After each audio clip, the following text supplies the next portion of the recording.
मैंने अपनी ज़िंदगी में बड़े बड़े पकौड़ों की रेसिपीज़ देखी हैं, लेकिन मुझे बस अपने हाथ के ही पकौड़े पसंद हैं और अपने हाथ की ही मुझे चाय पसंद है।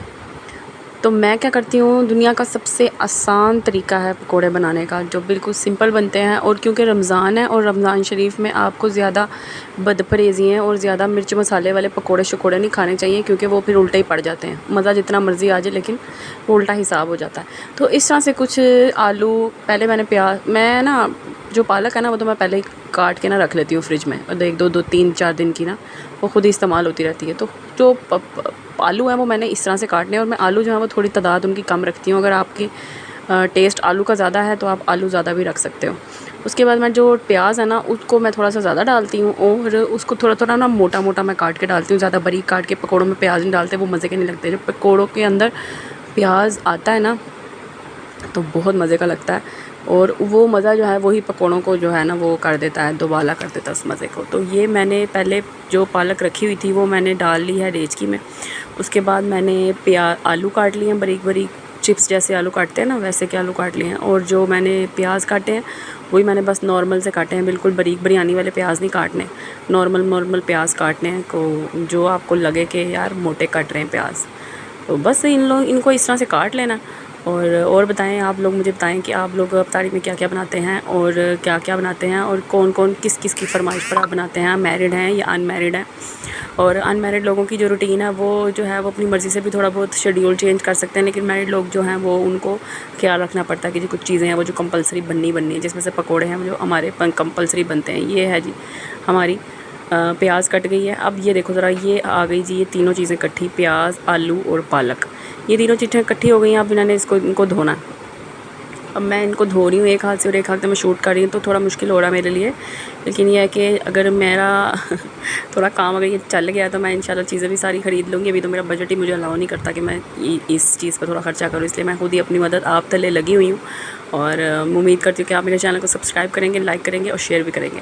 तो ये है जी, अच्छे तरीके से इसको मैंने धो लिया है। उसके बाद इसमें क्या क्या जाएगा, इसमें जाएगी लाल मिर्च, ज़ीरा और नमक, बस। इसमें कोई और चीज़ मैं नहीं डालती, तीसरी चौथी, बस ये चीज़ें डलती हैं। और पानी का ख्याल रखती हूँ, पानी जो है वो इसमें मैं बहुत बहुत मुनासिब डालती हूँ। साथ साथ बेसन डालती रहती हूँ, साथ साथ जो है वो मैं पानी डालती रहती हूँ, क्योंकि अगर पानी ज़्यादा हो जाए ना तो वो पानी पकोड़े सही बनते नहीं हैं, फूल जाते हैं, अजीब से लगते हैं।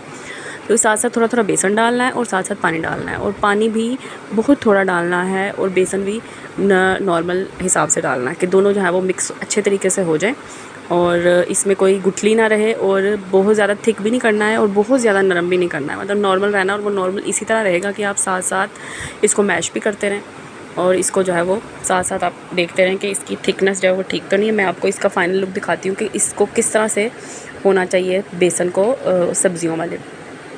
तो ये मैं इसको मिक्स कर रही हूँ, और इसको मिक्स करने के बाद आप इसमें थोड़ा सा पानी लग रहा था मुझे और बेसन कम लग रहा था, इसलिए मैंने बेसन थोड़ा सा और डाल दिया, और इसको मैंने फिर मिक्स करना शुरू किया।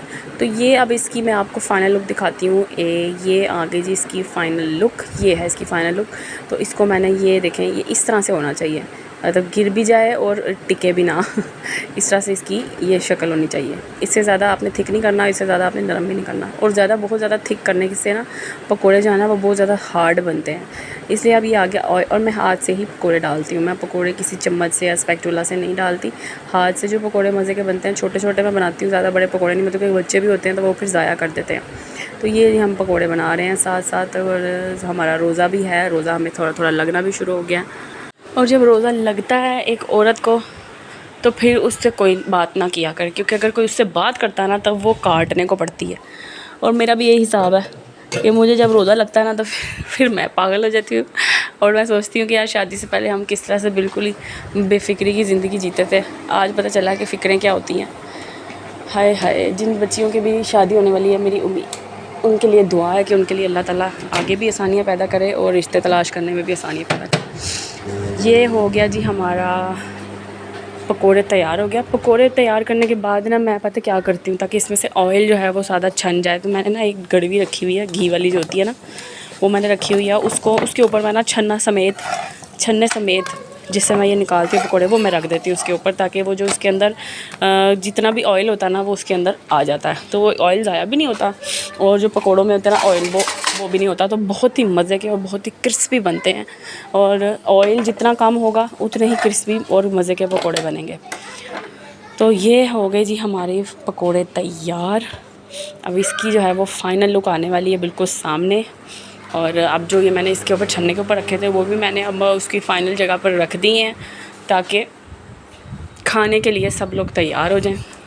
ये है जी फ़ाइनल लुक। कितनी खूबसूरती गोल्डन ब्राउन गोल्डन है, मतलब ब्राउन डार्क नहीं करती मैं, बिल्कुल नॉर्मल से इसका रखती हूँ कलर। और ये हैं जी पकोड़े मेरे। इसमें देखें पालक कितनी चमक रही है, कितनी खूबसूरत लग रही है। और ये अभी मेरा ख़त्म हो गए हैं, मैंने जितने भी बनाने थे वो सारे बन गए। ये मेरा आखिरी पूल है। अब ये देखें पकोड़ा मैंने अंदर से खोल के आपको दिखाती हूँ। इसकी प्याज इतनी मज़े की लगेगी, सिर्फ प्याज नहीं है, ये प्याज बहुत मज़े की लगती है। और ये जो लोग हैं ना अनमैरिड, हाथ छोड़े पकोड़े जल जाएंगे, ऐसा कुछ नहीं होता भाई।